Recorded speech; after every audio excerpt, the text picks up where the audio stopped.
Okay, so let's go through this real quick, how to cut a two-tone ring. So I'm just going to go ahead and make a simple ring. Okay, that was fast, right? All right, so all I did was just kind of lay this out. We're going to do a simple crisscross ring. This is going to be rose. This is going to be white, right? And we need to put a peg head in. So let's say that this is going to be rose. And we just want, we're just going to want that peg head to get soldered into the white part, okay? So save my cutter.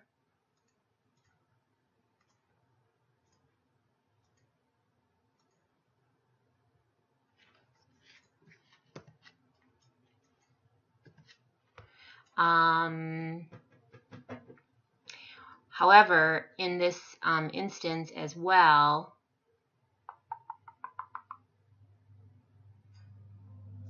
okay, what we're going to do, because we have to put a hole there for the peg head, right? But if we put the hole there, it's going to have a really thin wall, right? So it'll probably bust out during casting. But if the rose gold piece was attached to it, there wouldn't be those weak areas. So instead of putting a hole all the way through, this is such a moo point, but I don't even know if that's the word. I don't think it is. Instead of putting a hole all the way through, I'm just going to put a guideline for the guys to put their drill bit in. How we used to do it old school. You start with a ball burr and you make your pilot. You start your hole for your before you drill in. Okay, so that's where you're eventually going to put the hole, but I want them to cut that hole by hand so that we don't cast thin walls. Okay, so what we want to do is we have to cut that same slot, but we want to attach it here and here. So take this cutter, and what I'll do, I just well, if this is a planar surface, I just explode it, and because it's planar, it doesn't move its location. Does that make sense? It stays where it belongs. Mirror it to the other side, and then take this rose gold piece and get rid of that whole piece, right? Actually, isn't that wrong? It's wrong, isn't it? I'm glad we're doing this tutorial. Okay.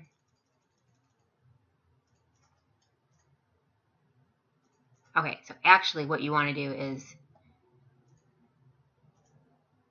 cut the same slot, and then you have to cut it this way and this way, which these are planar, because I very rarely ever use the profile placer. I like surface model all of my shanks, so these are just extruded. Because this is planar, I can move it around and it won't move. And yeah, so because it's planar, because I extruded the curves and just cut it flat, now I have nice planar easy curves to work with for surface modeling. Okay, all right, so now I've cut that away, right? And I can just cap that because it's planar. All right, so we've got our, we've got our rose gold piece and we have our white gold piece. And you're going to make those heads just attach right onto this part here in white. Okay, so the problem is always like, what about down here? Because you can't cut all the way through it into two pieces, right? So what you have to do is split the difference. So always save this, right? And this is the part where, like, you know, if somebody asked me to write down the steps, I'd be like, well, I don't know. I just figure it out as I go every time. Like, I know the idea of how to do it. So if I have to back up, please forgive me. Okay, so what we want to do is take this intersection here, but we want to split the difference. So basically, we want a notch cut out of this one and a notch cut out of that one, if that makes sense. So the first thing we want to do is get a good idea of what is the mass that's intersecting these. So just use intersect boolean. Make sure you don't have any auto moves on because that will really screw you up in the end. All right, so intersect. All right, this is the piece that we need to split the difference. So we're going to take that piece And because it's on a curve, I'll just keep it on a curve. And the only thing is, when you do this, you want to be confident that there's not somebody putting a sprue on top of where you have it keyed. It's very important. Okay, so now we're split that in half. Oh, actually, you know what? I offset that by 1 millimeter, but this is 1.8, so it would be 0.9. All right.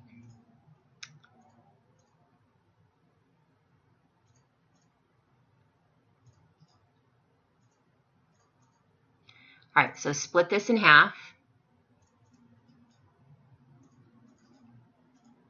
And then split this, right?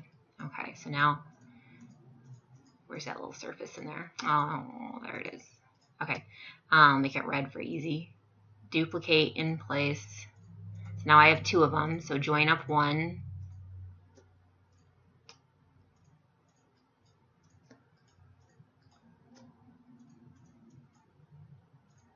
All right, so now I have 1. Now I have 2. All right, now bring back the model before you cut anything. All right, and you've got, okay, so you've got 2 places that you need to you have 2 cutters and 2 different models you need to cut. So we're going to put this one on. This is going to go on. Nope. This one's got the slot in it, right? So because it has the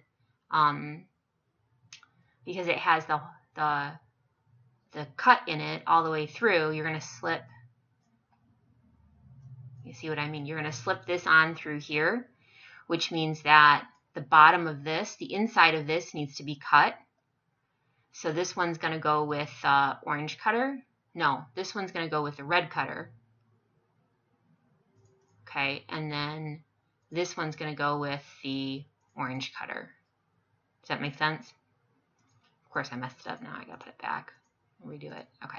Oh, the color stayed the same. All right. All right, I'm going to save that so I don't forget. All right, so take your red cutter, and this is where it can get tricky because you know how Boolean loves these. You might even just be able to split that because it's all the same. Whoops. Wrong. Oh, look at that. You can just split it. Aw, isn't that nice? Explode this.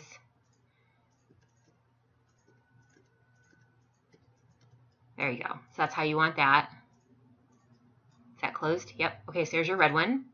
And we said this one gets this one cut out.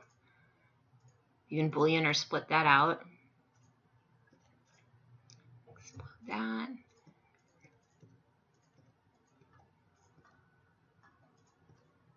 Join that up. There you go. It's that easy. And then you have to, you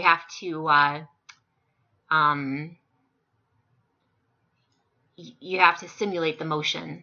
So, and this rose gold piece, especially this rose gold, it's pretty flexible.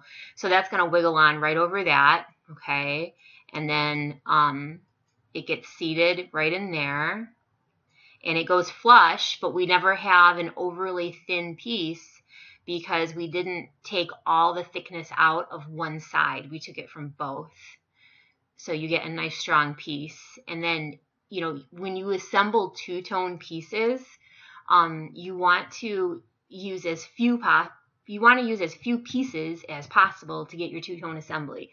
The more pieces you have, the more aggravation it is, the more steps involved, the more ways that it can go wrong. But it's way easier to do this in computer than it used to be to carve them by hand.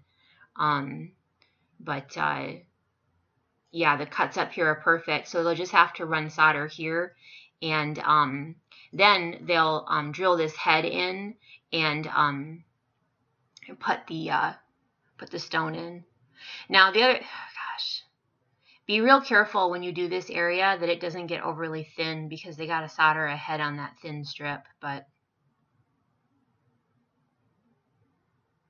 I guess if anything, what you could do is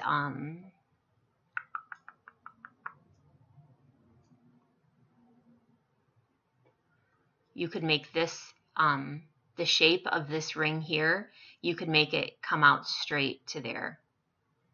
That way when it pops on, you get a bigger base. So that's what I would do. I hope that makes sense. So when you shape this ring, you'll have to go back through here and sometimes I feel like I'm the most backwards modeler because I'll just, whoops. You want to take, there you go.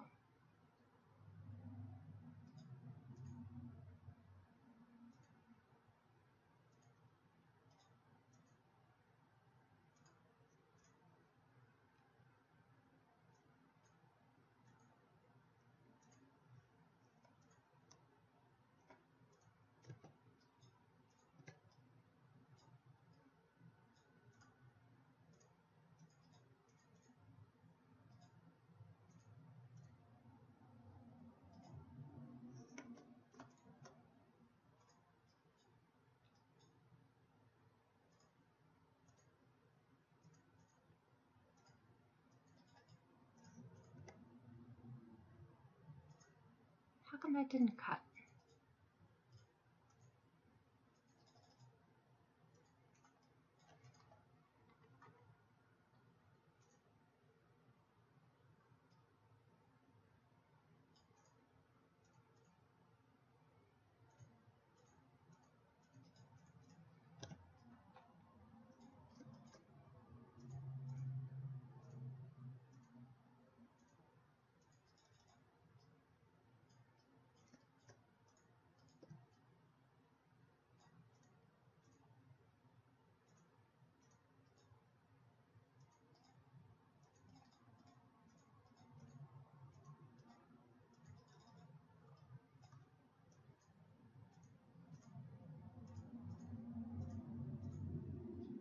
Huh?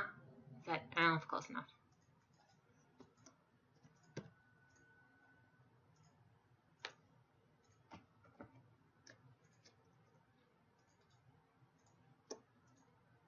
Yeah, so you're going to want to shape that rose gold one like that so that when it goes on, there's a bigger base. I mean, if I was doing this for reals, I would fill that in. But okay, so I'm going to send this to you. And the other thing is just make sure that the head can sit in here. It's a half carat princess cut, set on the angle like you saw. Okay, and obviously all the geometry on this is off, but you don't really want, I always like about 1.8 millimeters from here all the way around the bottom. And then the top, don't make the top overly thin. Like, I mean, 1.6 would be the, you have to see what looks good, but 1.6 would be the small side. And I'd say like 1.8 would be more or less what I would, but if 1.8 looks huge, you can go to like 1.6, but don't make these like 1 millimeter babies because then it's just going to be harder to put together. So, okay. All right. Thanks, Todd.